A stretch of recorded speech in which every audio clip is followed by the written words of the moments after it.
All right, good evening. We'll call to order the regular Heath City Council Meeting, June 9th, 2026, 6:31 p.m. If you'd all rise for the invocation and pledge of allegiance, please.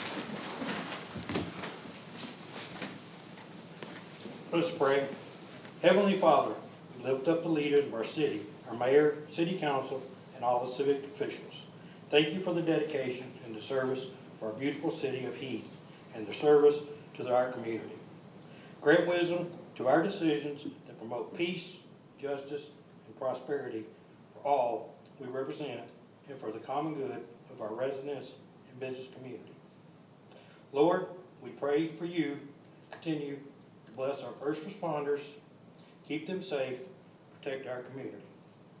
Father, our hearts are full of gratitude as we look toward the historic 250th birthday of this great nation. We thank you for the enduring blessing of liberty, opportunity, and freedom that has sustained us through many generations. Lord, we pray for the conflict in the Middle East to come to a swift and peaceful end. Protect our troops, defending against the enemy that wishes to destroy us. In your precious and holy name, amen. Amen. Amen. I pledge allegiance to the flag of the United States of America and to the republic for which it stands, one nation under God, indivisible, with liberty and justice for all. Honor to the Texas flag. I pledge allegiance to thee, Texas, one state under God, one and indivisible. God bless Texas. All right, very good. Thank you, Councilman. We'll move into agenda item number 2. This is our public comment section. Mr. Alexander. Mr. Mayor, we have no one signed up to speak this evening. Very well, thank you. At this time, we are very excited. We do have a proclamation. So if I could have Jenny and Miss Elizabeth come up from the Boys and Girls Club.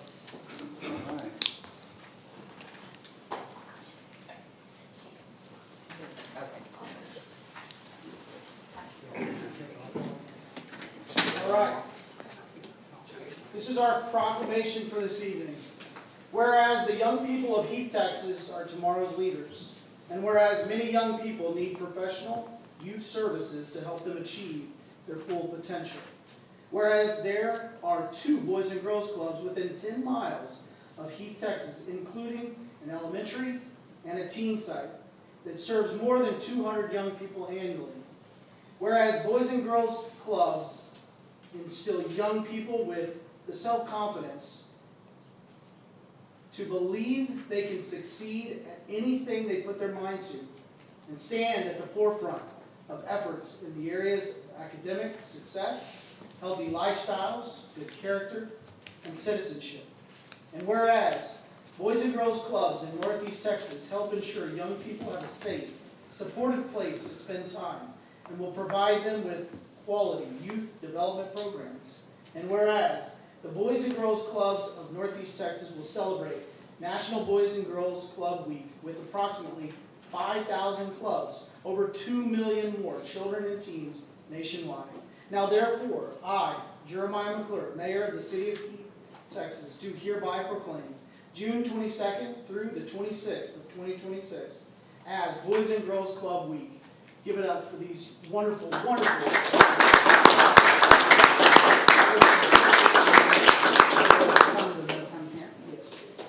Thank you.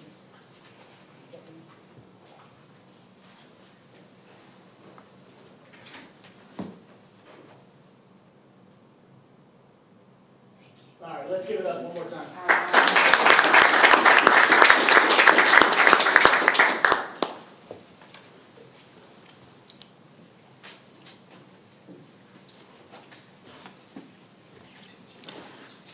All right, at this time, we'll move into agenda item number 4. This is our city manager comments and council comments. Mr. Alexander.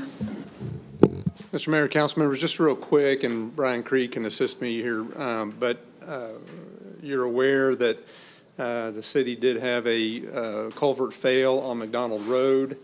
The road was shut down yesterday evening. Crews were on site today working all day to get the repair made. They are not completed with the repair. We expect that repair to be completed tomorrow.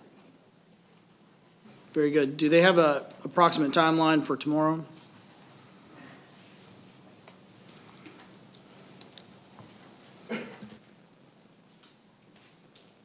Yeah, Mayor, they're expecting to be done somewhere around a little after lunchtime tomorrow. All right, very good. And obviously, that's due to flash flood. Yes, sir. This creek runs fairly continuously, and we couldn't see the bottom of the culvert, of course, but it completely rotted out the bottom of it, and it collapsed on itself. There is a lot of water coming out there. Residents have indicated that it's much more than in the past. Okay, and this is right at the roadway, and it is coming from the east side? Yes. Okay, running southwest. Yes, sir. Okay, very good. Thank you, sir. Mr. Alexander? Mr. Mayor, that's all I had. Very good. At this time, the chair will open the floor for any council members' comments. Mr. Mayor, I got one comment I'd like to make, put this into record. Yesterday, we lost a longtime resident of Heath, one of the founding families here. We lost Clarice Smurl Isabel, 94 years old. Well, thank you. And if we could, at this time, let's have a moment of silence.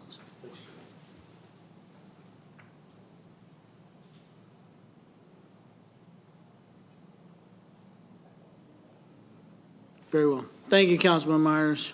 And the Smurl family, really, we're all sitting here today, most of us, because of that family. It's wonderful. Are there any other comments, council members? If there are not, I would like to say a special thank you to DPS. I know that we get reports on all the things that you guys do, but as of late, you guys have really been on a roll and shutting down some things that have been coming through our city, and so we just want to say thank you. And council, a lot of that is due to our funding for the LP cameras. So thank you, council, for doing that in our budget cycle, and thank you to our amazing DPS officers. Okay, at this time, we'll move into agenda item number 5. This is our consent agenda, 5.A, action regarding the minutes of the May 26th, 2026 regular meeting. 5.B, action to approve purchase of flow restrictor for Heath Pump Station from Prestige Worldwide through buy board contract 971-26 for $170,000. And then we have agenda item 5.C, action on authorizing the city manager to execute an underground franchise utility easement at the Public Works facility for the purpose of installing natural gas and other future franchise utilities. Consent agenda is, I believe everybody's had time to review all that, so at this time, the chair will open the floor to entertain a motion. Mr. Mayor, I'll make a motion. Okay, I move that we accept the consent agenda. all right. We have a motion on the floor. Do we have a second? I'll second it. All right, we have a second by Councilwoman Thorogood. All of those in favor say aye. Aye. Those opposed? Passes unanimously. I will say it did trip me up a little bit when I saw Prestige Worldwide. I concur. I didn't know if Dale and Brennan were the point of contacts. And so that's for those of you at home that can go watch Step Brothers after this. All right, moving into agenda item number 6, Prestige Worldwide. Are you kidding me? It's the best name ever. Okay, on a serious note, agenda item number 6, items for individual consideration. 6.A, discussion and action on an ordinance updating the City of Heath Master Trail Plan. Ms. Gordon. All right. Good evening, Mayor and City Council. The item before you is a request to amend our master trail plan. As you may recall, you all were, as well as Park Board, is responsible for regularly updating our master trail plan, looking for new connections, as well as making amendments to the trail plan. The trail plan was last amended last October, and those recommendations came through the Park Board and were approved by City Council. The item before you, you have quite a bit of information in your packet, is related to a request to amend the master trail plan over in the Heath Golf and Yacht area, particularly in regards to track 13 and 14 with Heath Golf and Yacht. So I just wanted to put a little bit of historical context in front of you all to kind of see how we landed with our current proposed trail alignment, as well as get to the requested amendment. So initially, the Trail Master Plan called for a trail that would cross over the causeway. And as you know, back in 2022, that causeway failed. The existing footprint of the causeway did not accommodate enough room to have a trail addition there. And when that was rebuilt, due to the complications of adding extra land, it was rebuilt in its existing footprint, eliminating the ability to go back and place a trail on that causeway. So in 2023, the trail plan was amended to show a realignment of that trail area that kind of ran along the water's edge of track 13 and 14, and it was connected via a footbridge over that small portion of the lake. In October 2025, the trail plan was amended again, and one of the amendments showed the removal of that footbridge due to having to build over the water and the complications that would take in permitting that. And so here we are today, and I can kind of show you as well here on the screen. So you can see in 2019, you have the proposed in green. Let's see, I can get this, crossing the causeway here. That was amended and coming back down, so we took out that part in July 2023 and placed the trail here into the footbridge here to connect both sides. And our current map has the alignment without that footbridge, but coming down here and going along this waterfront edge of track 14. So now that it's time to actually construct this trail, upon review by the developer, consulting engineer, and city staff, it's been determined that that trail portion along this section of track 14 is essentially not feasible to construct due to the existing terrain. And so the request in front of you is to actually amend the trail plan and bring that trail that was proposed to kind of run along this side and bring it interior here and connect back to Hubbard over here. You also have a small section over here that was not initially put on the trail plan, but was a part of the Heath Golf and Yacht agreement. And so it would be just bringing in that portion and labeling that on our master trail plan. So I'm gonna have a video to show you the existing terrain.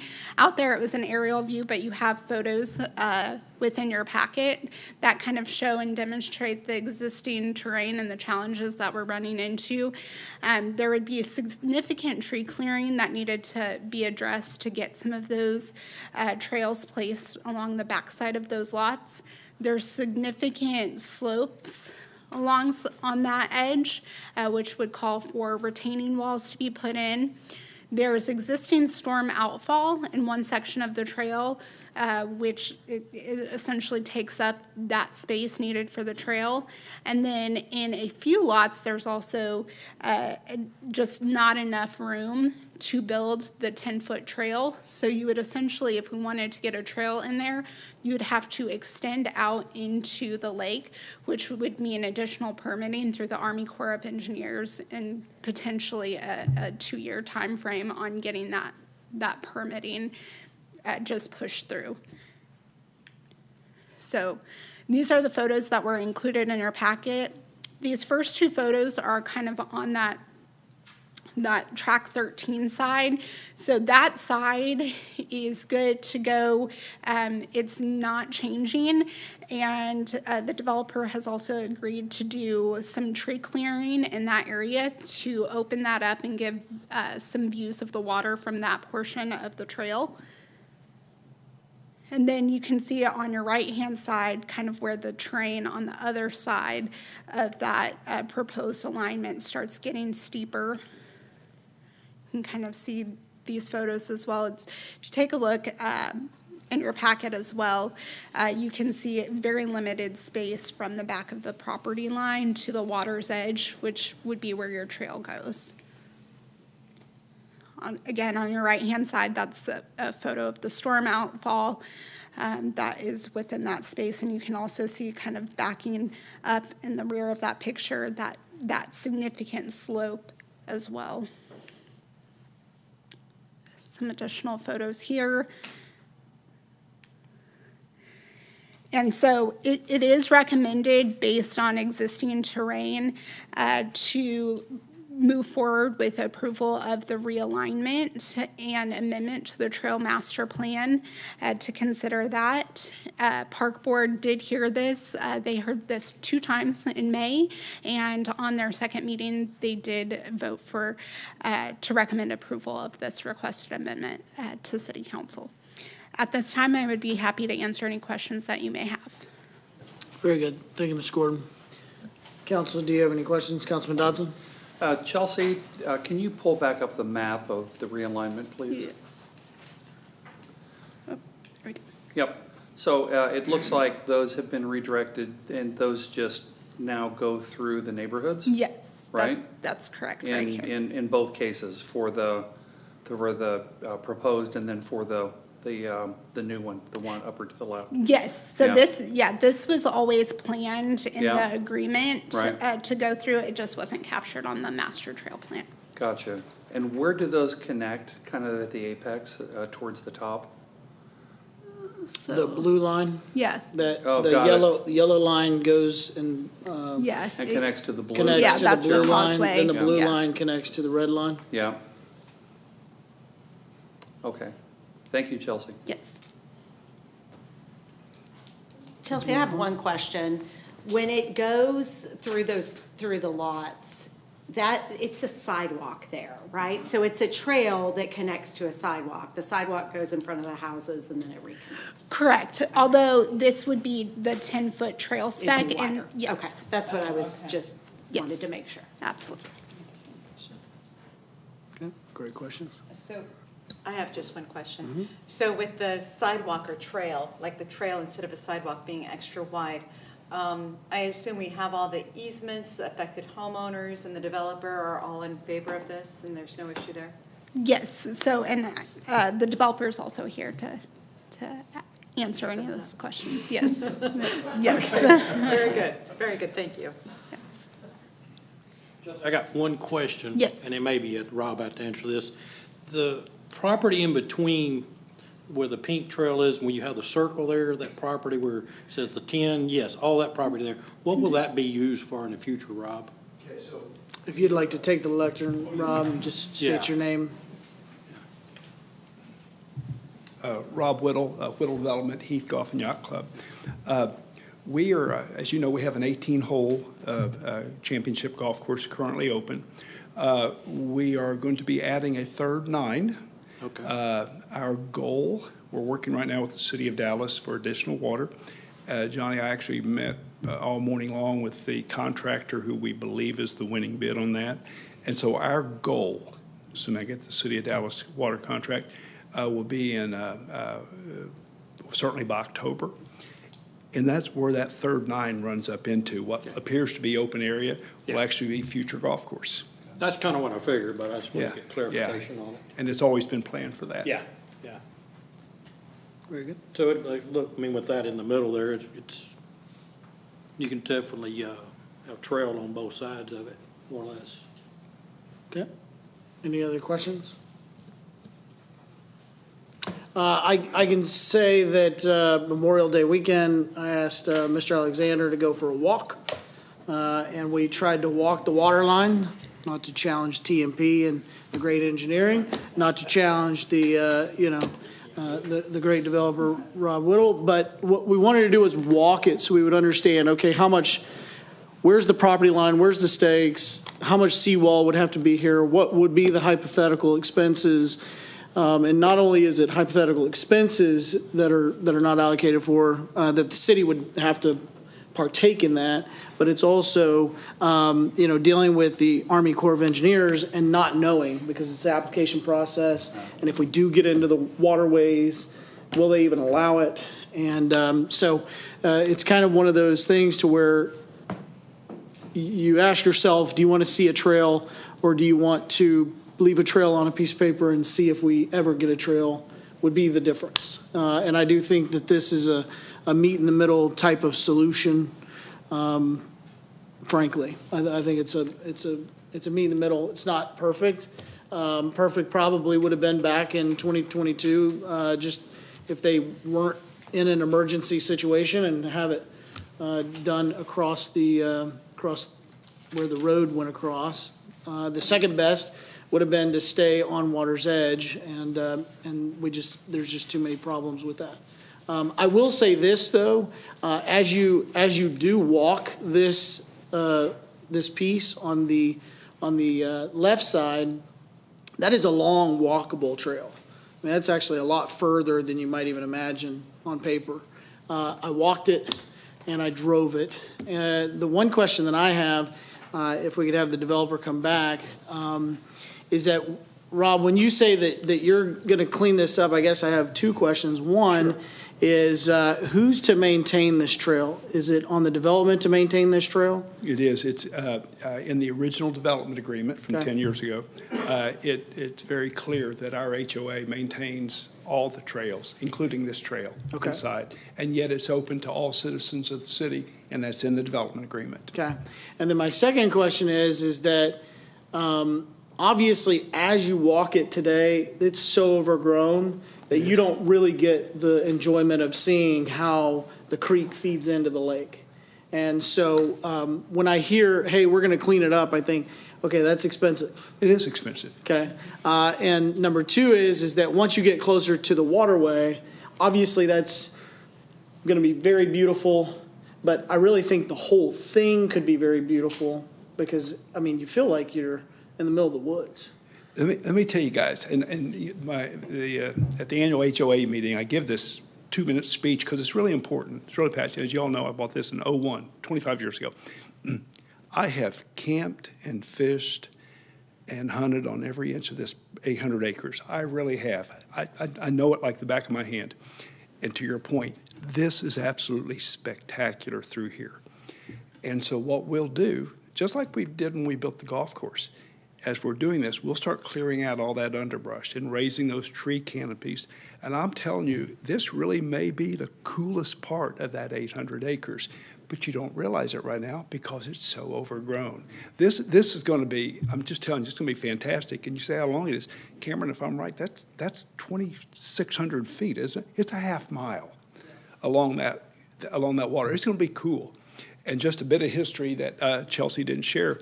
When it was going across the causeway, it had been half the cost to us.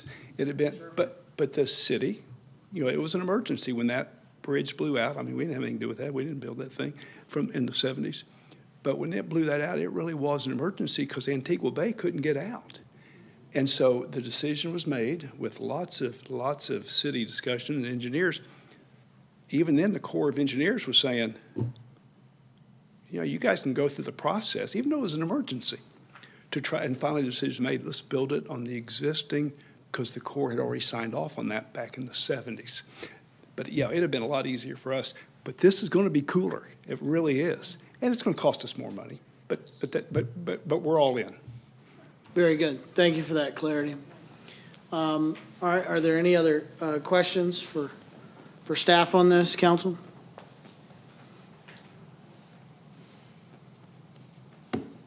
None?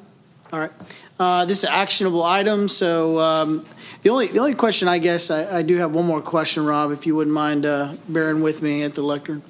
What's the timeline? So obviously, getting this moved back over and allowing you to say, hey, this will work. Maybe you could explain to us what you believe to be the timeline. I'm so glad you asked. We, as y'all know, anybody tracks construction costs, they've been jumping dramatically. So what I did, I never thought it'd take us this long to get to this last part. So we escrowed our money in a money market CD account that's paying us 3.75. We've already got the money set aside. It's been sitting there for about a year and a half now. Construction costs have jumped dramatically more than that. Mr. Mayor, we'll start within 30 days. We are so anxious to get this done. First, for cost, but more than that, our residents want to use it. Now, there is a portion about, Cameron, help me, there's about 600 feet from Hubbard along that little cove where the city of Heath is still trying to work out some stuff to get a sewer line from Antigua Bay to the lift station. Obviously, we can't pour that 600 feet until y'all get your sewer line in, or you just have to turn around and tear it out. And that'd be silly. But the 2,100 feet that we can build, 2,100 linear feet, we'll literally start within 30 days. And are you able to build now, or are we waiting on the city of Dallas for approval? Oh, no, we can do this now, correct, Cameron? Yeah, we. Okay, so that's been approved. Okay. And then as far, Mr. Alexander or Ms. Gordon, do you guys have any exposure to this connector that we're trying to do for this lift station and the timeline? So Brian Creed is handling the easement part of this project, Okay. along with Richard Dormeyer.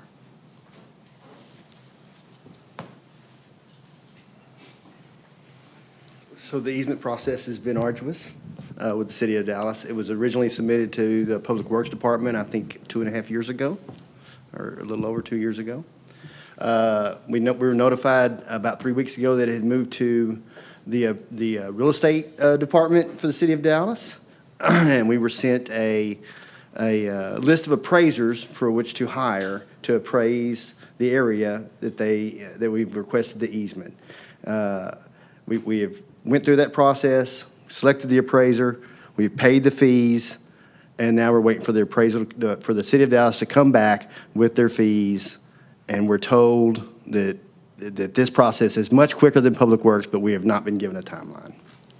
Very good. So rightfully so, you would probably say if we would have just replaced the pump station years ago, it would have been less expensive than whatever the construction cost is going to cost today to do what we're doing? Okay, I'm just saying. Please do. I do want to say something because my interest is the trails. I know it's always fun dealing with the city of Dallas.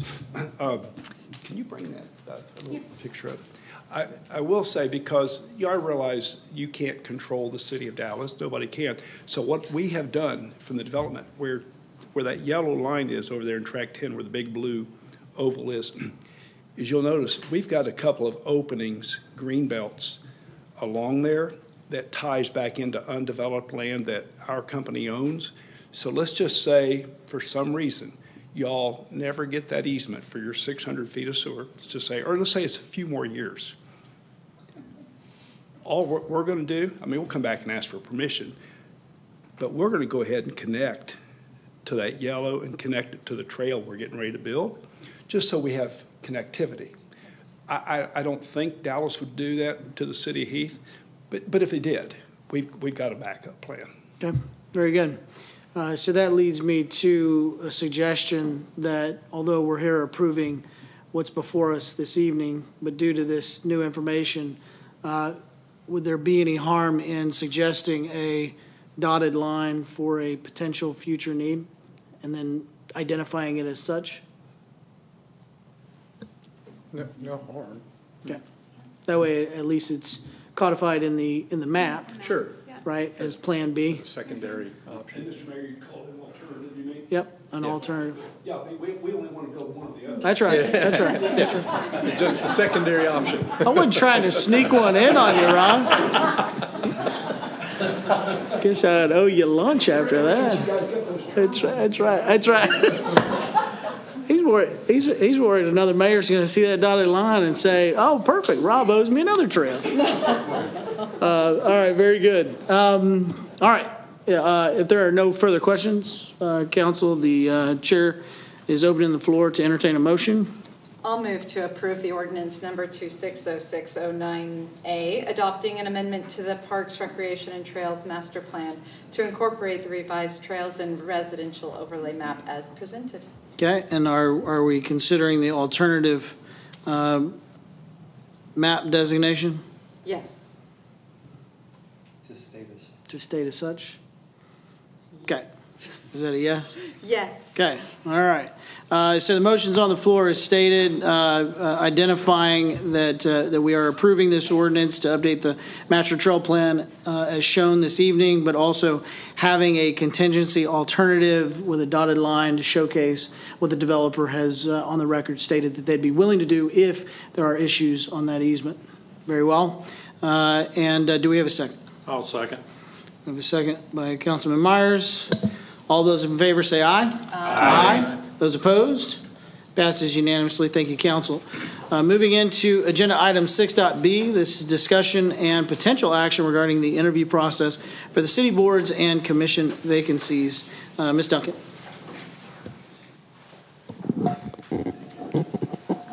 That's fine. So all of our boards, members, our planning and zoning commissioners, as well as our municipal court judges, all serve 2-year staggered terms that all expire, well, not all of them, but the ones that are up expire on July 31st.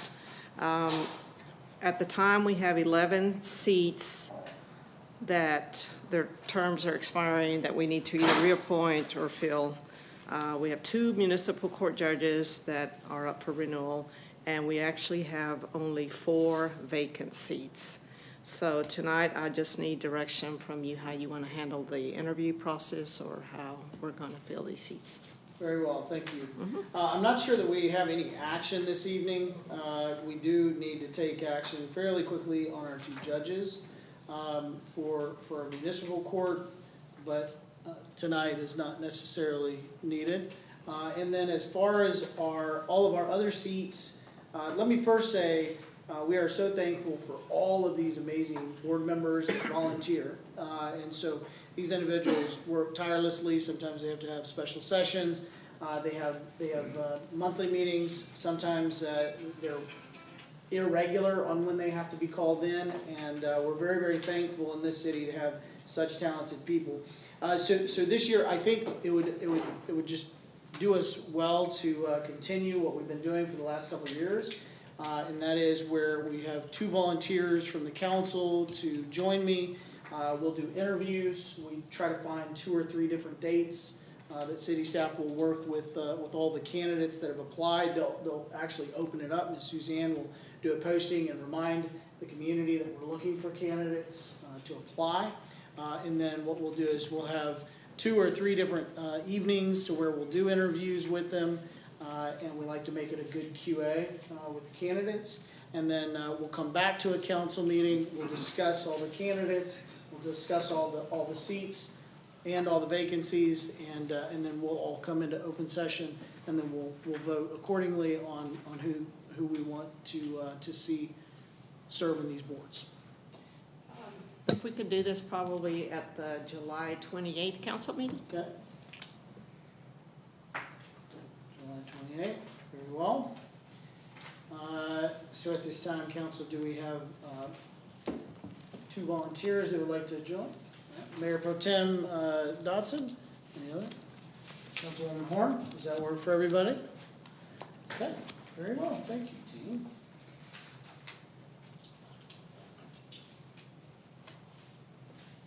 All right. Since there's no action on this item, we'll move into agenda item 6.c, discussion and action on authorizing the city manager to execute an agreement with the Valley View Consulting LLC to provide investment advisory services to the city of Heath. Mr. Alexander. Thank you, Mayor. Thank you, Mayor and Council. We reached out to Hilltop Securities and Valley View Consulting in an attempt to do a side-by-side comparison between the 2 to select as our investment portfolio management services consultant. With Hilltop Securities, we've worked with them on a lot of different things in regards to debt, and they're our current financial advisor. their estimated annual cost at the, when we requested the information from them was $56,000. Valley View Consulting came in at $30,000. And we presented this information to our Finance and Audit Advisory Board at the May 28th meeting. Don Barrows, he was able to put together a side-by-side comparison that should be in your packet. And the recommendation was to select Valley View Consulting for this service. And so today we're presenting this to you for a recommendation from the Finance Board to select Valley View Consulting for this service. And if there's any questions that you have, we have Adam here with Valley View Consulting to answer some questions for you. Very good. Well, thank you, Adam, for being here this evening. And before we open the floor, I would like to say this is a great example of the talent that we have in the city of Heath that signs up to volunteer their expertise. And so thank you to Mr. Don Burrows for volunteering on the finance board. He and that finance board. If you guys aren't listening to it at home or at the council, when you guys get an opportunity, listen to those meetings. The caliber of individuals that volunteer to be on that board and really diagnose a lot of different elements of this city's financial well-being is unbelievable. And just this analysis alone would cost money. So it's very much appreciated. And we've had some of the finance board even step up to volunteer because of their expertise. And on another board, we had somebody step up in just to evaluate our insurance. The list goes on and on about the caliber of the boards. So with that, the chair will open the floor for any questions of staff.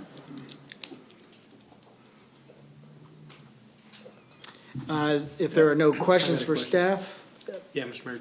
Councilman Obi. What have we been paying Hilltop in prior years? We have, 56s? that's a great question, Councilman. We don't have a financial advisor at this point, and we haven't, as it relates to managing our investment portfolio.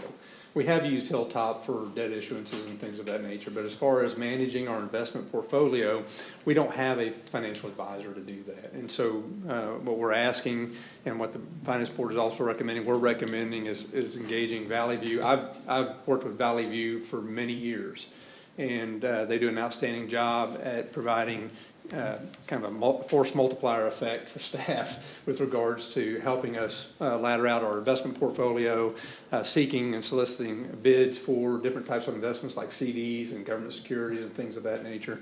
They take on that role. They don't handle any of the money. They don't have access to any of the funds, but they do provide that advisory role for us and do things that staff just doesn't have the time to do. And that will help us increase our yield over time and not sacrifice security of principal, and that'll help cover the fees that they charge each year. In addition to that, they will come in and do our bank RFP when it's time. Every 5 years, we have to do a bank RFP. That's another impact to staff's time. And as you know, we have a limited amount of staff members to do that kind of work, and doing a bank RFP takes time. Valley View will essentially step into our shoes, and they go and they take that role on and they handle that bank RFP for us. They do the analysis of it. They present to staff and then help us present to the Finance Board and move it forward. They also will review our investment policy from year to year and determine any changes we need to make and recommend to council on our investment policy. So they handle those kinds of things, all for the fee that's presented here per year. So that bank analysis is included in that price? It is. And that price is capitated? The 30,000 is capitated per year, yes. Okay. Councilman Dotson. Steve, along those same lines, so is this 30 grand in the budget currently? And if so, what part of the budget does this come out of? This is not in the budget currently. Of course, we got not quite half a year left. There's 3 months left in this fiscal year. Right. And any costs that we incur in this first quarter, essentially, of working with them, we expect to pick up through interest earnings over time. I have a quick question. Are you finished? Yes, I am. Okay. You mentioned that you've worked with Valley View and your other municipalities, or I'm just curious if you have an idea of what kind of return you expect. Yeah, I would expect that we'll pick up at least an additional 20 basis points on our portfolio with working with this group, if not more. Okay. Very good. So on the screen, we're seeing 30, and in our packet, it says 35. Do we know which is It's accurate? 30. Yes, It's 30. And that 30 is a maximum. It'll actually go down If you would, based on the amount. if you'd take the lectern, we'd have to get you on the record, please. Thank you, sir.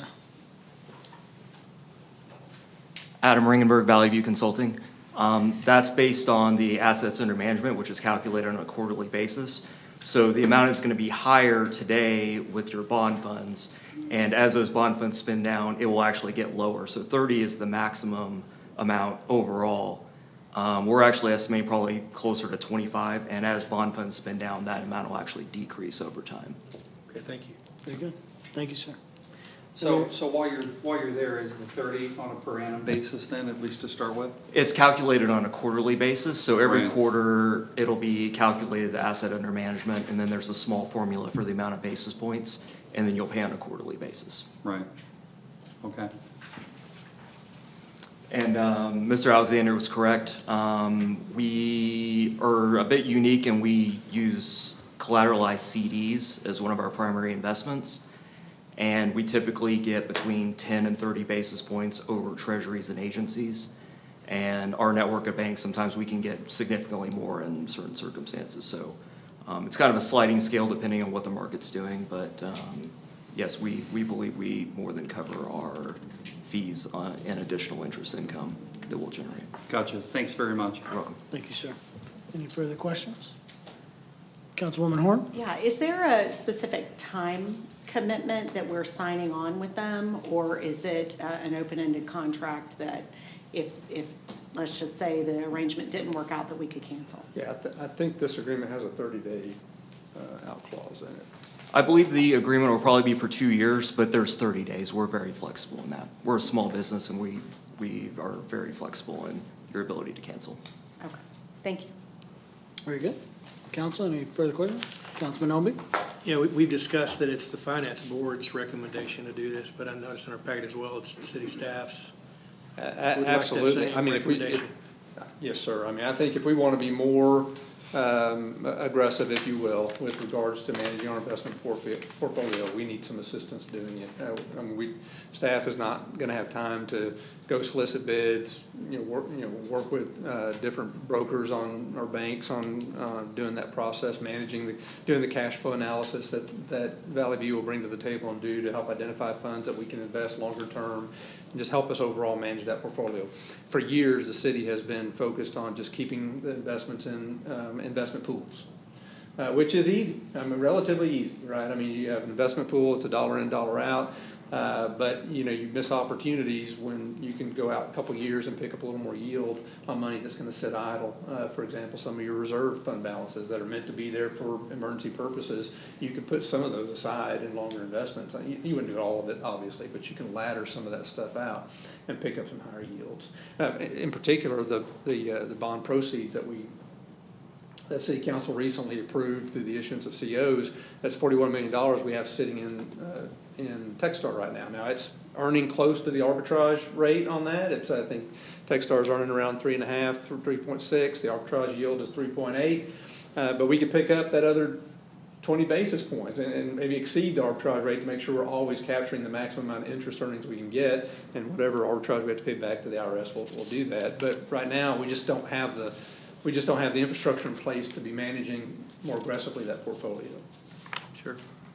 So this isn't something that needs to go to RFQ or RFP? Doesn't have to. It's professional service. We did get 2 proposals. We asked Hilltop for one as well, but based on our analysis, we think that would be the way to go. Very good. I'm ready for a motion. Okay, very good. Any other questions?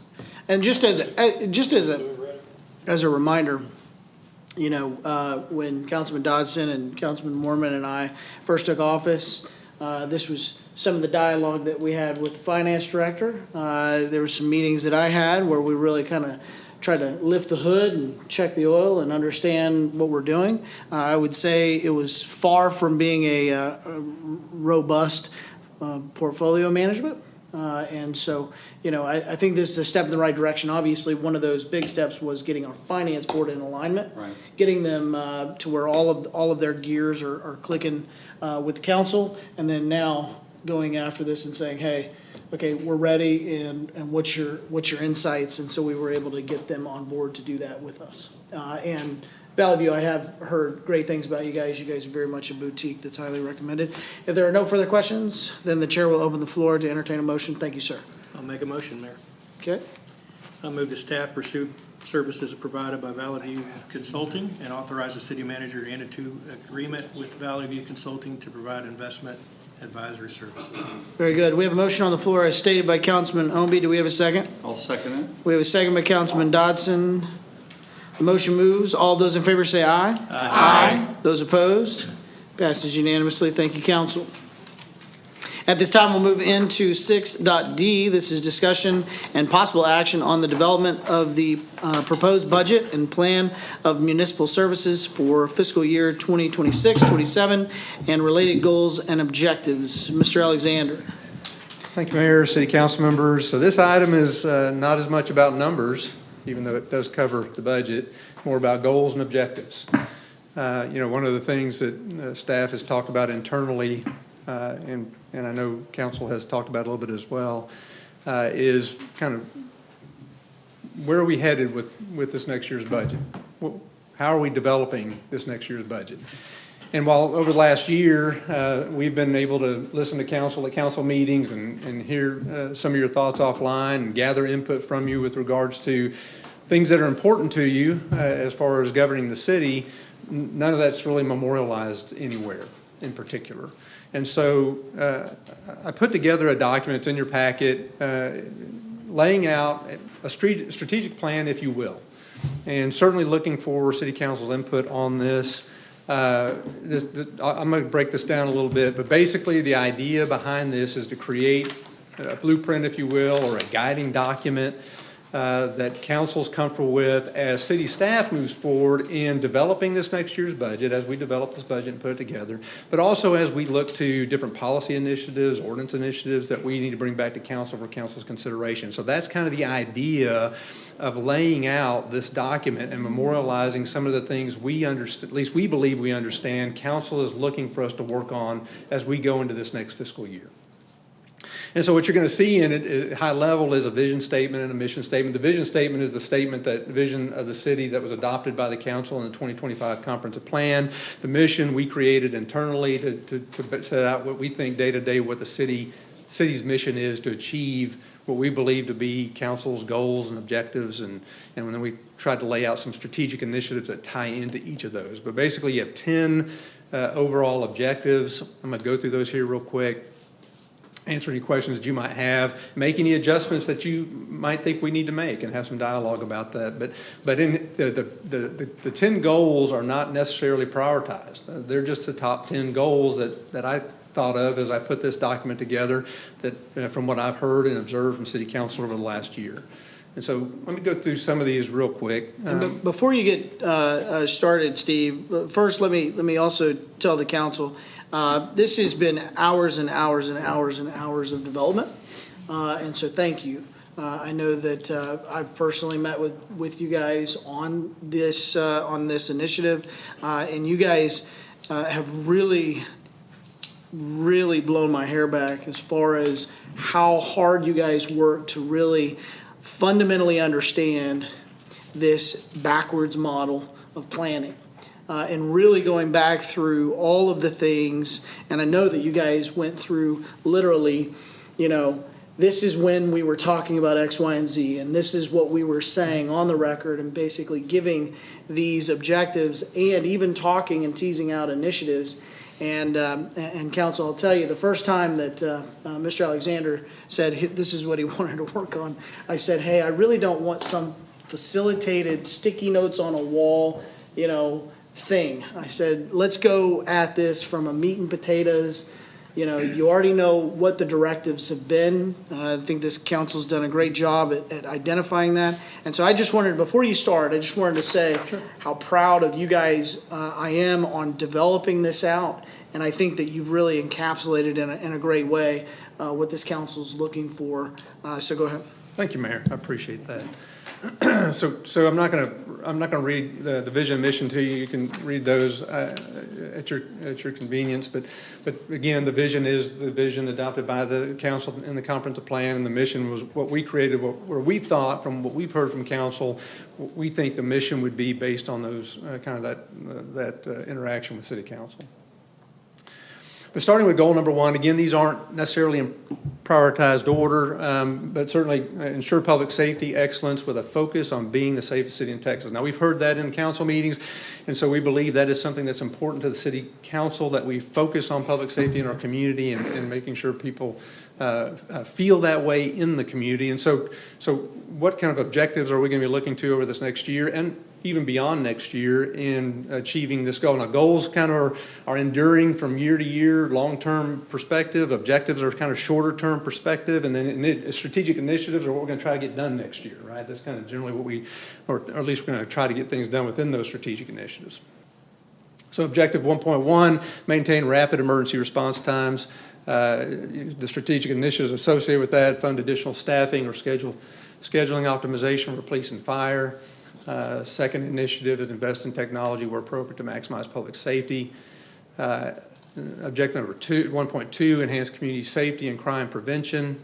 The initiatives within this one are expand community policing and neighborhood engagement programs through the use of existing or volunteer resources, and enhance communication to the public to encourage situational awareness and appropriate fire and safety measures at homes and businesses. So you've heard the chief do videos in the past where he's telling people, hey, check your alarms, get your camera, watch your cameras. That's kind of that situational awareness education campaign. Objective 1.3, strengthen emergency preparedness. Of course, this involves working with the county as well as working internally, but initiatives include participating in local and regional emergency preparedness exercises and maintain updated emergency management plans and disaster response protocols. And how these things kind of happen in practice. I gave you some things at the bottom of each of these slides of different initiatives that we've had going on that tie into the objectives and this goal. So, for example, some of the ongoing efforts that we have right now, City Council approved the expansion of the flock system, and that's being implemented and installed. City Council approved the addition of 3 new police officers in this fiscal year's budget. So that's getting to that 1.1 objective and funding additional staffing, right? The DPS have reinstituted the Citizens Police Academy, has stood up the Citizens on Patrol programs, we're reinstituting that. And they've offered home security assessments. So those are some of the things that are happening today that would actually fall under Objective 1.2 as we go forward as well. And then 1.3, completed internal assessments of emergency. The mayor worked with us not too long ago and met with the police chief, and we went through kind of our preparedness from an emergency standpoint. So as you think about these goals, objectives, and strategic initiatives, the bottom part of this chart is telling you how those things might play into practice as we go forward. There won't be these same things next year, right? But those are the things we're doing now. So that's how that would roll into your overall. And let me also goals. add, and this council is familiar, is as we talk about a culture that really looks at KPIs, right? So key performance indicators, and looking at it within departments, but really having these as your ultimate goals so you can figure out your lead and lag measures. So then that way staff understands, are they winning, right? Or are they losing in comparison to what we're trying to do in the budget cycle? That's right. So on goal number 2, promote sustainable and managed growth. Objective 2.1, ensure responsible land use and development. Objective 2.2, preserve community and character and aesthetics. So under 2.1, strategic initiatives would include updating our zoning and land use regulations to align with the city's 2025 comprehensive plan. And so we're working through that process now to get a consultant engaged to do that. Enhanced development review process for efficiency and understandability. We have a new community development director. One of the things he's going to be tasked with is taking a look at our processes, breaking those processes down, finding out where the bottlenecks are, and making improvements in those processes to make sure that when development comes to our community, they don't feel like they're getting bogged down in the process. And so that's something we want to stay focused on. Modernizing the city's engineering design standards. One of the things the subcommittee on transportation talked about was making sure that we had updated design standards. Our design standards are fairly antiquated, and we need to get those updated. And when we get our city engineer on board, when we finally fill that position, that's one of the things that person is going to be tasked with internally, is to update those design standards. Under preserve community character and aesthetics, initiatives include clarifying and promoting architectural and landscaping standards, and promoting code compliance efforts through education and employ technology to assist with ensuring timely responses to code compliance issues. Some of the things that have been ongoing that tie into these things is, I mentioned before, we're engaging a consultant to do the rewrite of our zoning ordinance as well as our subdivision regulations. But working with the Customer Service Committee of the City Council, we implemented GoGov, the My Heath app, where people can actually get online and they can submit their concern to us, and it comes to us and we handle it, and then they get a survey back and says, tell us how we did, and we get that feedback from them. Goal number 3, maintain financial strength and stability. I know this is critically important to the City Council. I know we've talked about it quite a bit. Objective number 1, preserving sound fiscal management, which would include initiatives such as maintaining our reserve fund targets, implementing multi-year financial forecasting and financial planning. Objective number 3.2, enhance transparency in financial management, which include ensure regular financial reporting to the governing body, secure additional financial reporting awards from the Government Finance Officer Association. That leads into credence, right? Developing credence in our financial reporting.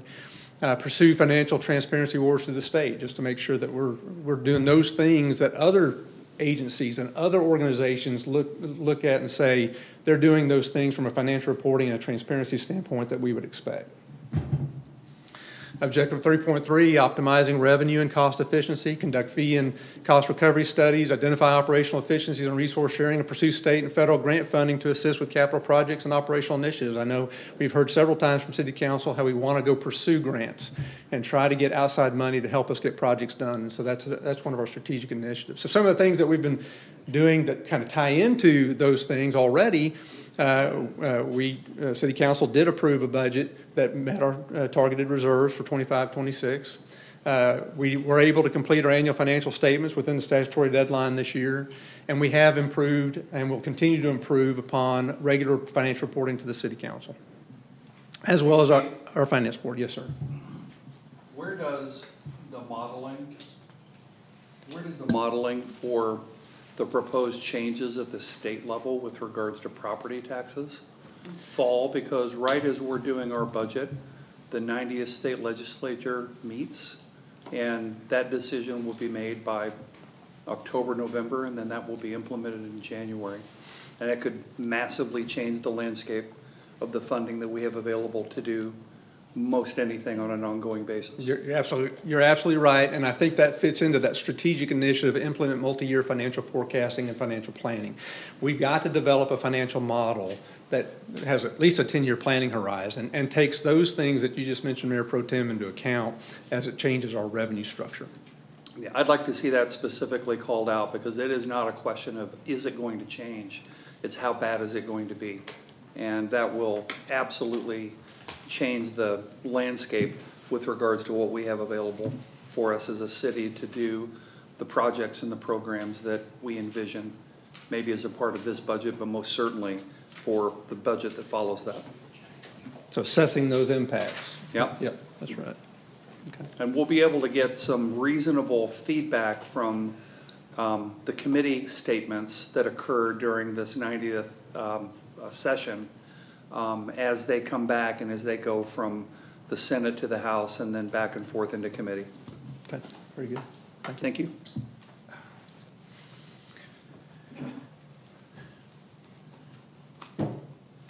Where was I? Oh, on, I guess 3.3, objective 3.3, optimize revenue and cost efficiency. And this is another place, Mayor Pro Tem, that this could fit into as well in studying those impacts for not just to the tax rate, but to any other type of legislation that might impact our ability to generate revenue like the state has done in the past. For example, we've talked about plan review fees and how we used to charge a percentage of the value of the development that was happening and collected fees based on that. And now it has to be on actual cost, right? And so that's changed on how we do that. So certainly cover the property tax and other types of revenue impacts. But in any event, strategic initiatives under Objective 3.3 would include conduct fee and cost recovery studies, identify operational efficiencies and resource sharing, and I mentioned this already, I apologize, I read that.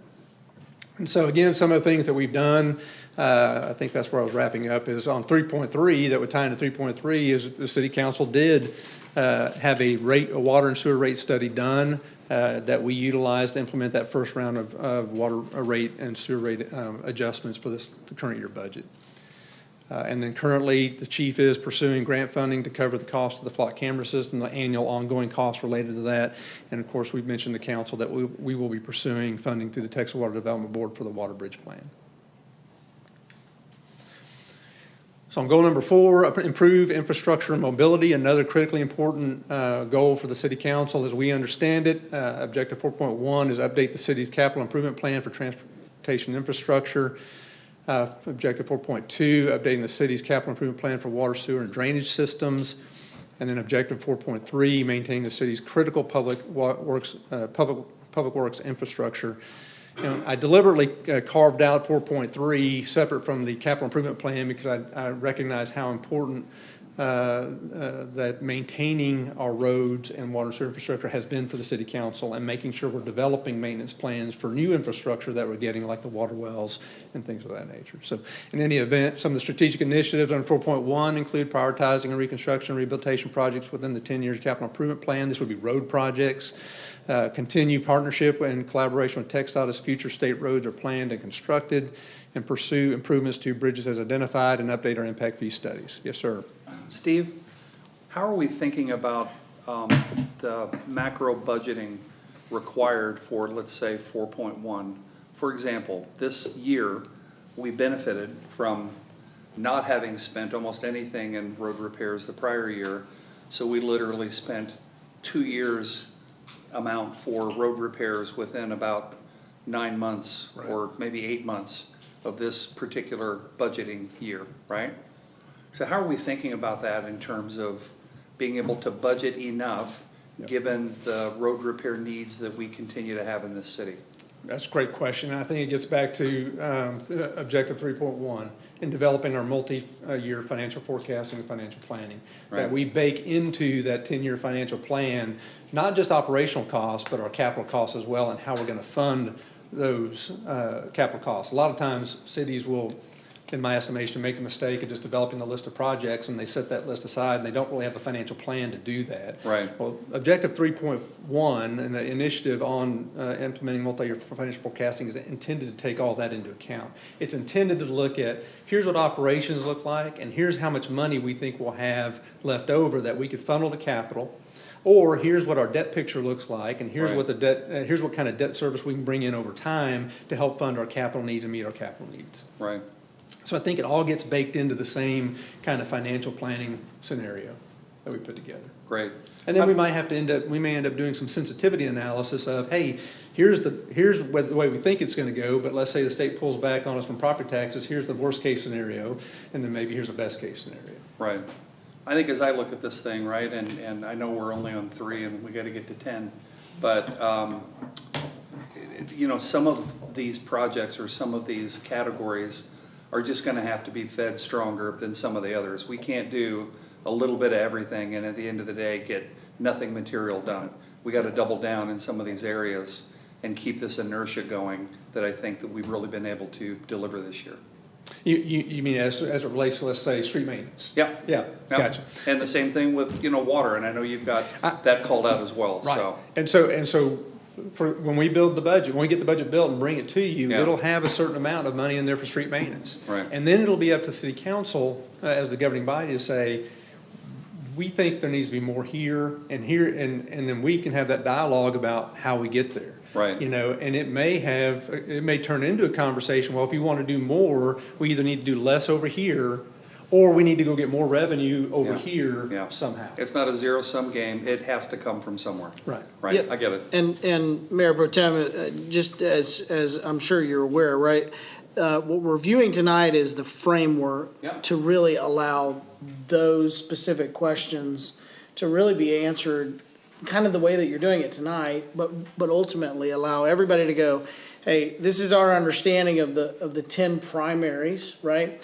And then as you look at allocations, Yeah. that's how you would look at these initiatives. Right. Right, so, Yeah. so ultimately, tonight is really to look at the framework and digest it and say, hey, I'm in agreement with that being those primary goals and the fundamentals of the initiatives, and then we start in the next phases of dissecting what's the allotments and how do those actually play into the actual budget, Right. so. Yeah, so, the way I'm looking at it also, Mr. Mayor, is I just want to understand some of the specifics, since I wasn't involved in any of this. Sure. So I'm just asking for some of the clarity. Yeah, I So just that- don't want to go through every single goal where we isolate it down to how they plan to budget it. I think that will be good in a secondary meeting. Tonight's really like, let's get everybody up to speed Right. on the goals, and then what we'll do is we'll tease it out in kind of the next budget meeting, if you will. Okay. Trying to remember where I was. Okay, 4.2. As far as strategic initiatives related to 4.2, complete planned utility system upgrades and capacity expansions related to the Water Bridge Plan. The Water Bridge Plan has been instilled in staff before I got here and by City Council and while I've been here. So certainly understand how important that is to City Council. Implement drainage improvement projects in flood-prone areas, and again, update impact fee studies related to water and sewer. So we have impact fees for roads we need to update, we have impact fees for water and sewer we need to update, and then, there could be some discussion about whether we want to try to put together a drainage impact fee as well. 4.3, maintain the city's critical public infrastructure. Again, talking about street maintenance, utilizing different types of maintenance techniques to include asphalt overlay where it's appropriate, crack sealing, and any other type of road maintenance techniques that we would identify and bring to the City Council for consideration.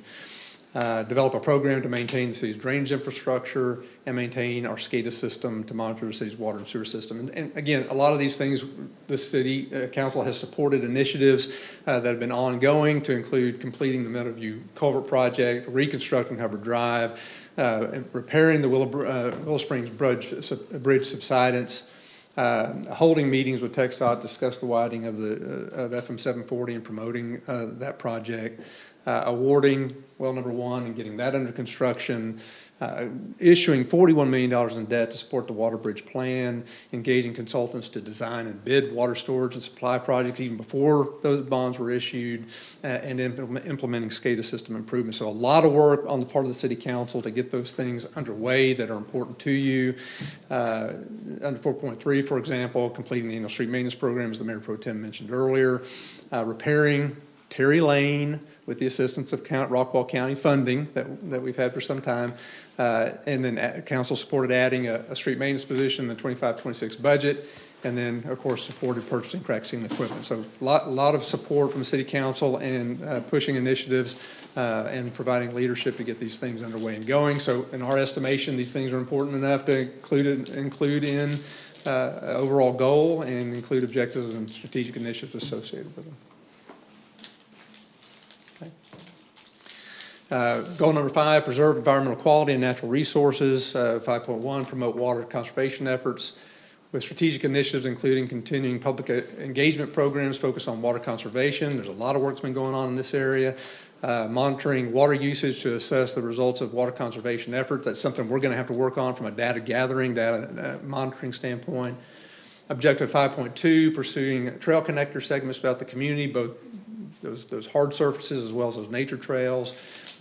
Working with developers to finalize trail connectors, collaborating with the Parks Board and the City Council to identify trail priorities and funding mechanisms, and identifying opportunities through the PATH Committee to secure private donations. And again, a lot of work in this area has been done already, and we'll continue to find different ways to support these initiatives and these objectives. But under 5.1, for example, conducting water conservation public relations campaign, this Conserve, Preserve H2O. This is part of the subcommittee on the Water Bridge Plan putting this together. The education programs coordinating with the school district, the elementary schools.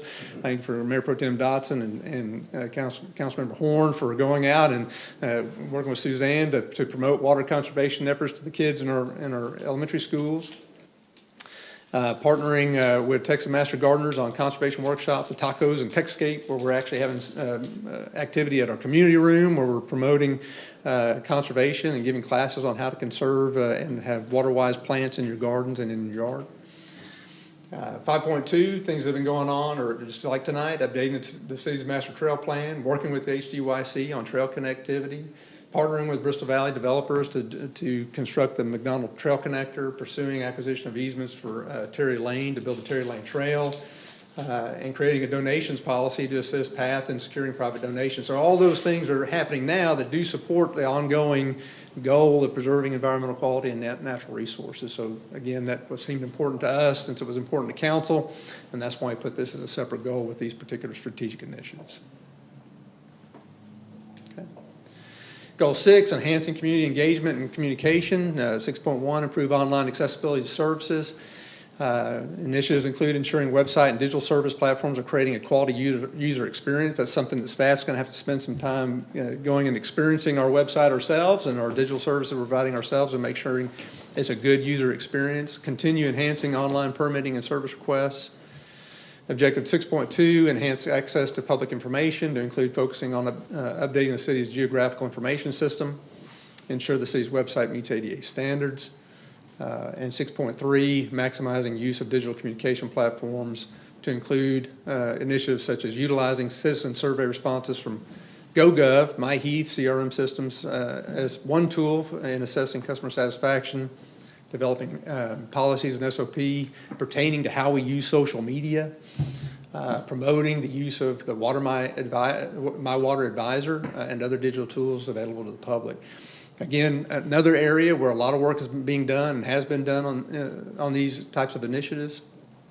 The city has implemented OpenGov permitting software. We're still working through to make sure this is creating a good user experience for our customers. We'll continue to do so. Again, the Customer Service Committee helped roll out the MyHeath, GoGov CRM systems. And the city, even before I arrived here, had provided the public this My Water Advisor tool to monitor water usage at homes. We continue to work with Half and Associates on the GIS system and expanding the capabilities through GIS. And we're currently working with our website provider, Suzanne, to make sure that our website is ADA compliant. We have been following up on surveys that we get through GoGov. Basically, if we get a survey that indicates that we have not met expectations, or maybe we're not outstanding, we'll follow up with that customer and see what could we have done better? How should we have done better here? And see if we can get some feedback that helps us change our processes to meet the customer satisfaction. Deliver high-quality municipal services, improve objectives including improved service delivery. Strategic initiatives include monitor performance metrics and service benchmarks, establish a list of benchmark communities to assess service levels, where we find communities we'd like to emulate in different ways and make sure that we're putting systems in place to do that.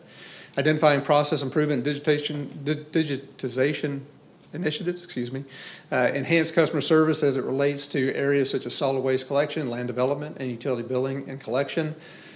Big thing coming up is a solid waste contract that we'll have an opportunity, this governing body will have an opportunity to take action on and shape for future services to the public.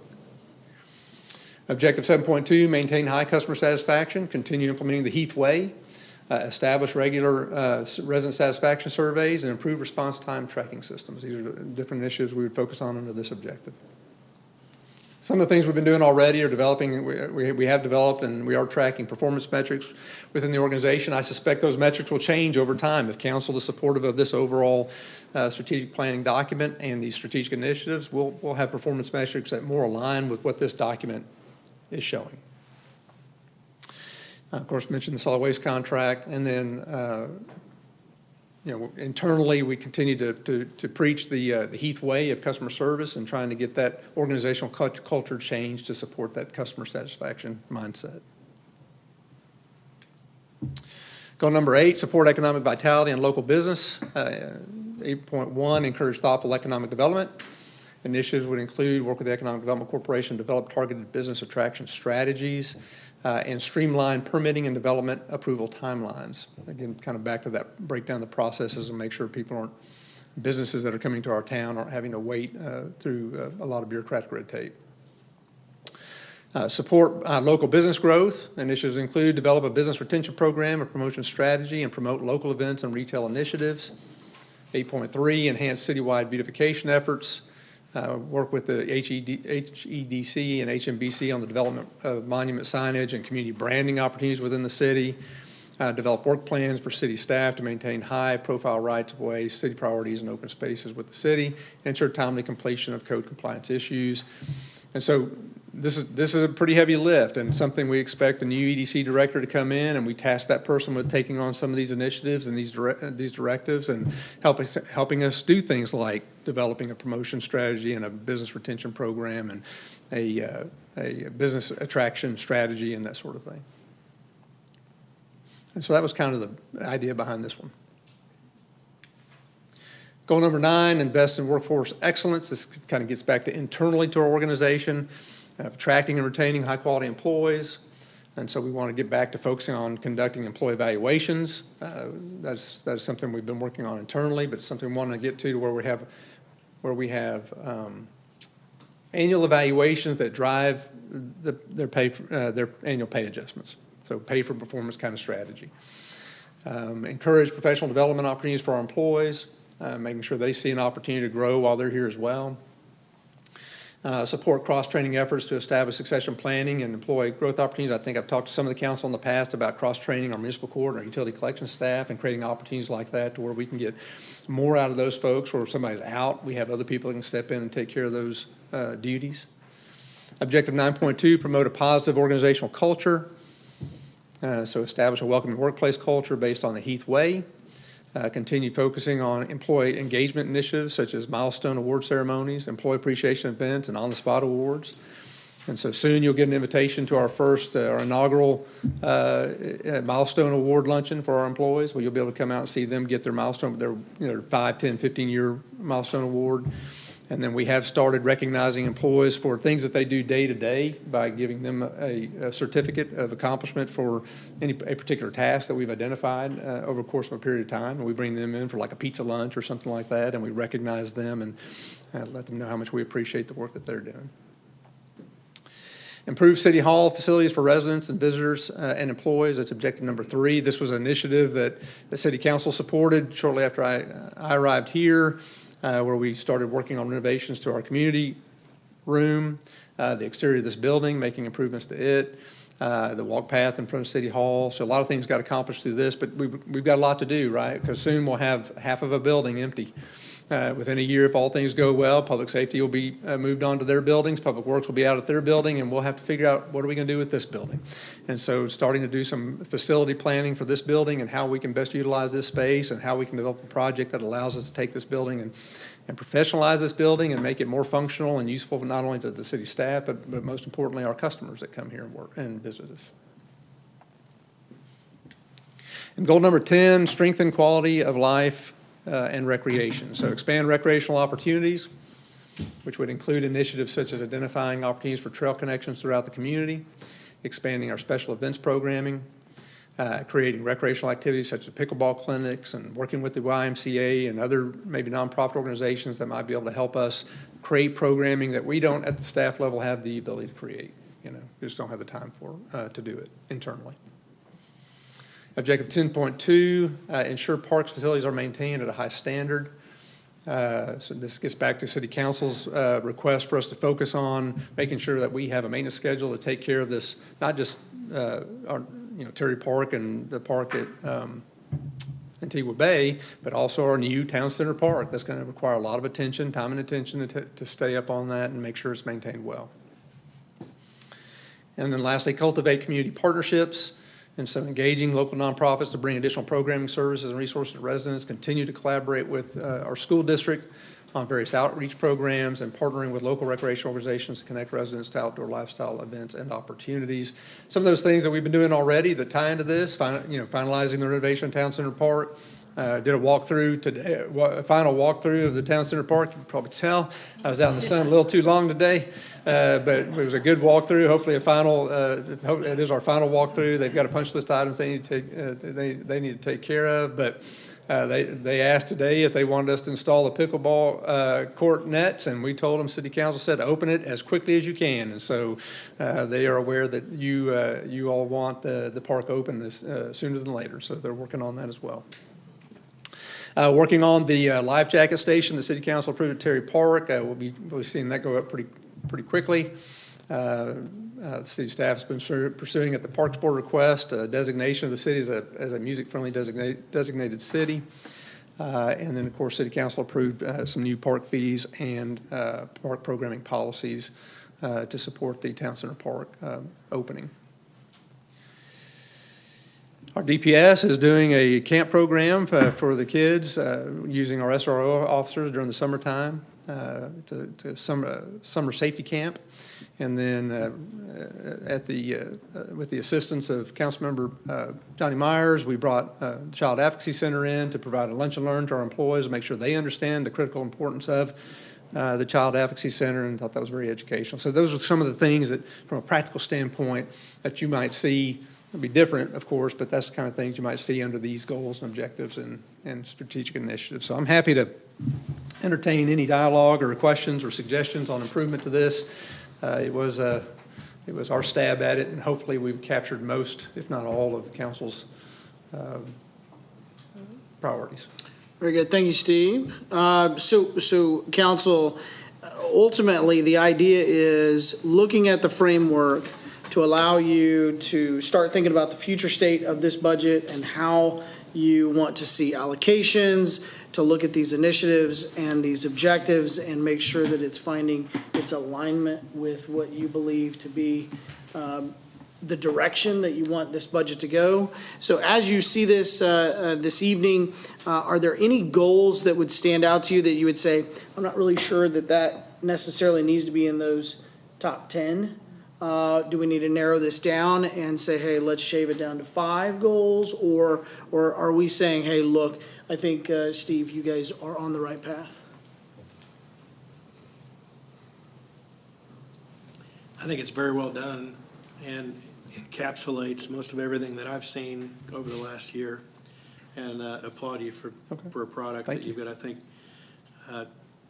you could go in and nitpick anything, and we're going to hip check this as we go, but I think it's a really, really, really good beginning to get us mentally prepared to allocate funds in this budget. So thank you. I have a quick comment. I think it was certainly an exhaustive effort that you put forth. And I'm just curious if, as you're going through this, if you have any reservations of these 10 items, personally, as the chief, person to execute these things with our help, how do you feel about all of these items? Well, I do think we have some challenges in the area of economic development. I think, and when we get an economic development director on board, I think it'll help that tremendously.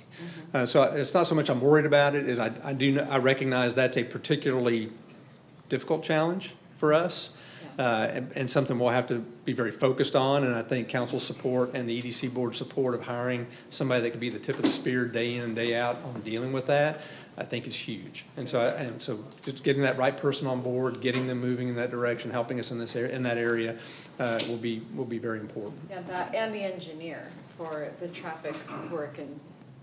City engineer, again, appreciate the support of City Council to get that position is a critically important position with regards to our capital improvement planning efforts, design standards, impact fees, GIS, all those components. And so, yeah, absolutely, that's an area that we definitely want to bring to a close from the standpoint of getting that person on board and getting them started in those areas. But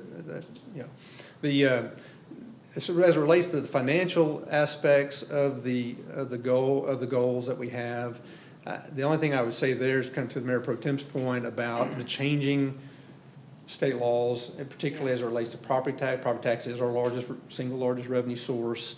It is what we use to fund core public safety services in our community.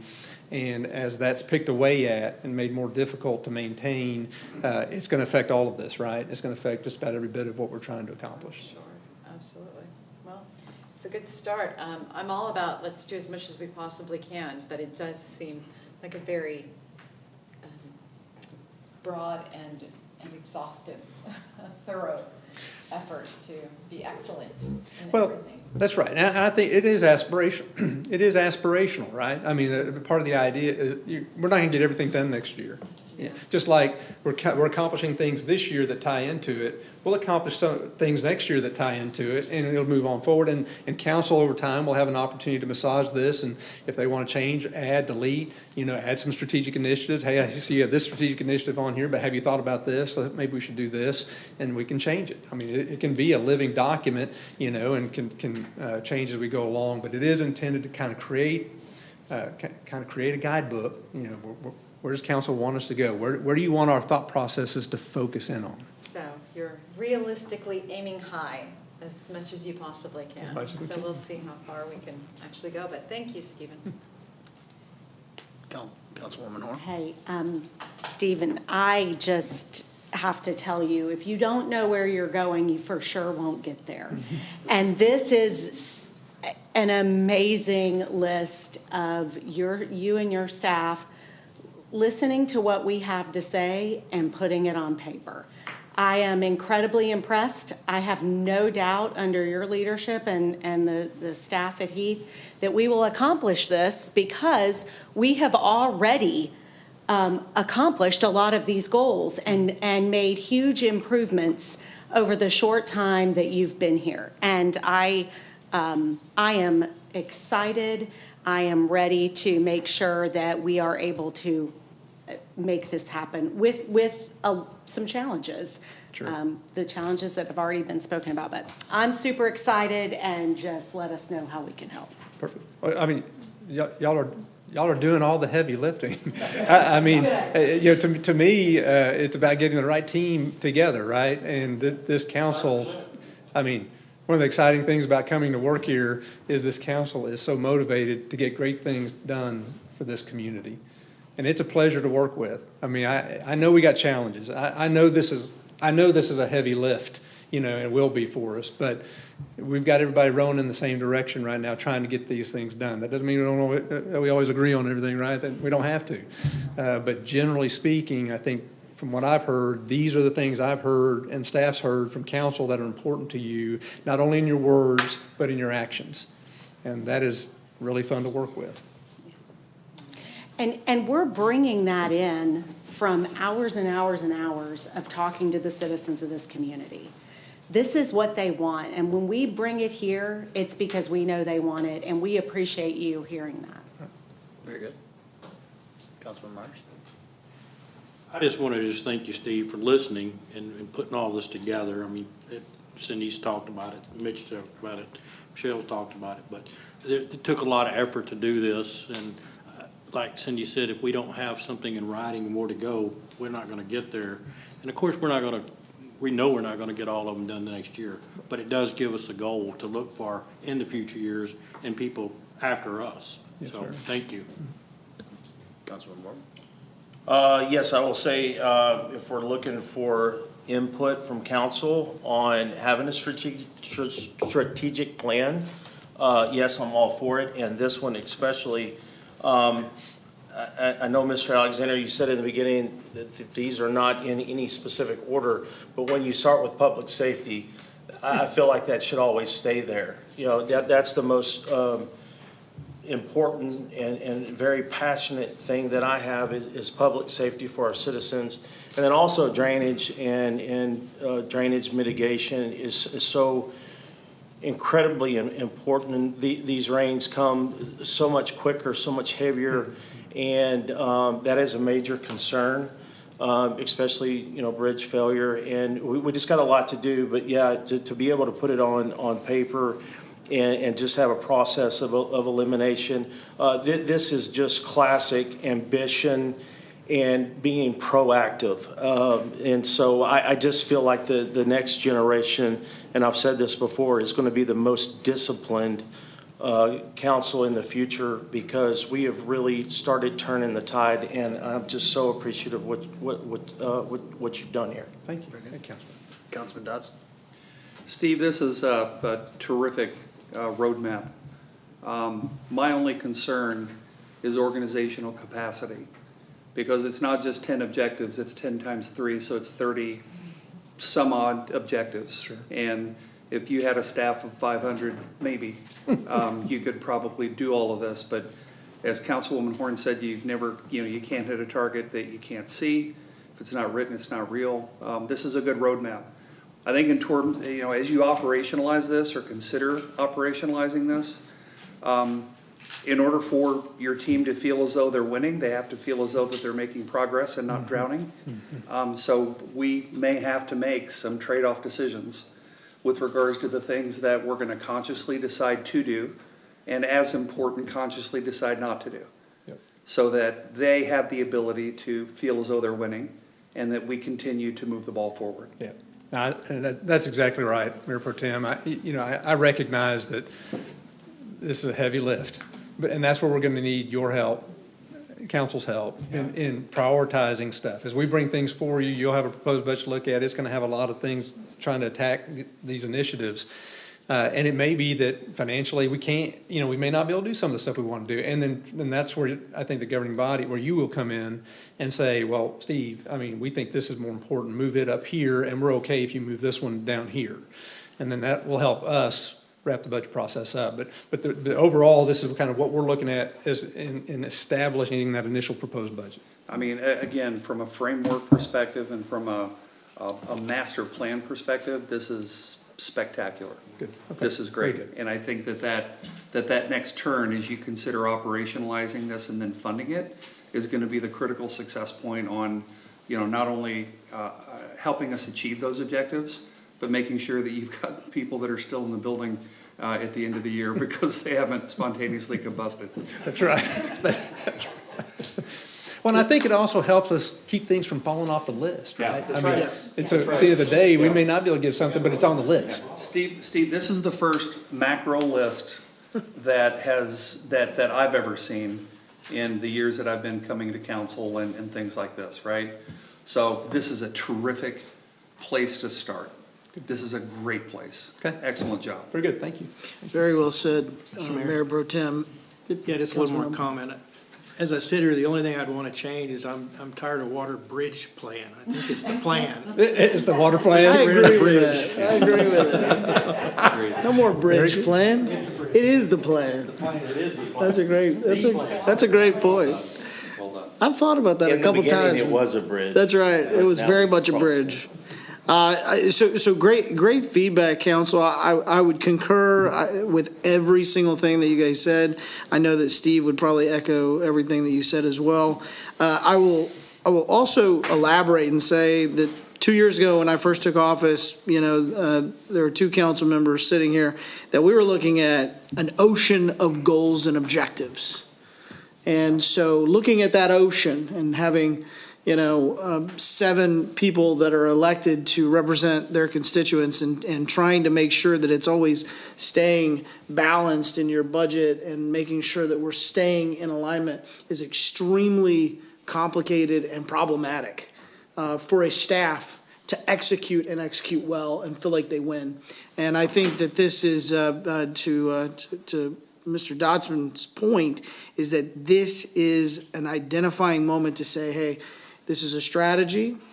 I would highly encourage this council to really, sharpen your pencil. Look at this, really isolate what you want to see in this budget and how you want to see it in your budget, compare it to your past budget, and make sure that as we move forward that we have very robust dialogue. To the point, Councilman Dodson, you were talking about that robust dialogue that I think that we need to make sure that we're having in our upcoming meetings. I would also like to say that pay attention to the ongoing efforts because Councilwoman Horn pointed it out. This is actually a document to show you how much you've been winning. And when I say you, I mean the city, I mean the staff, and I mean the council.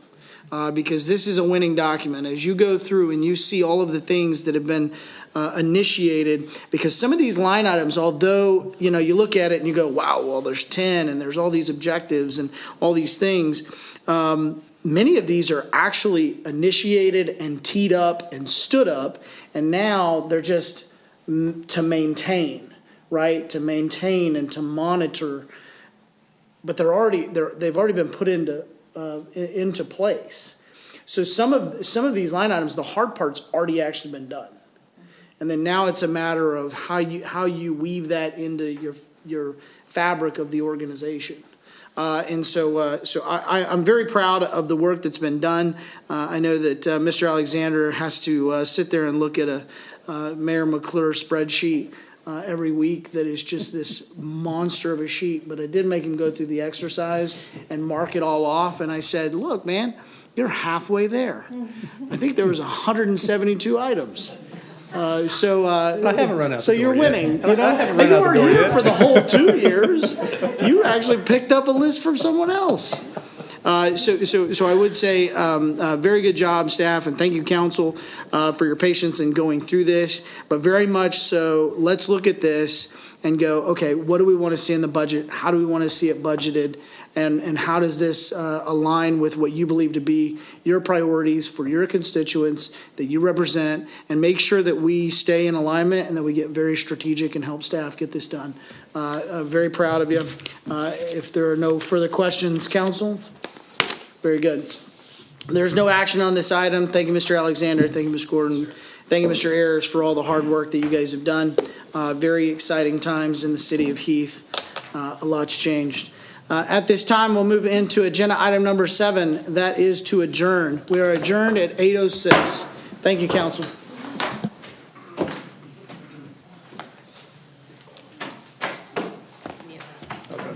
I was running out of steam at the end there.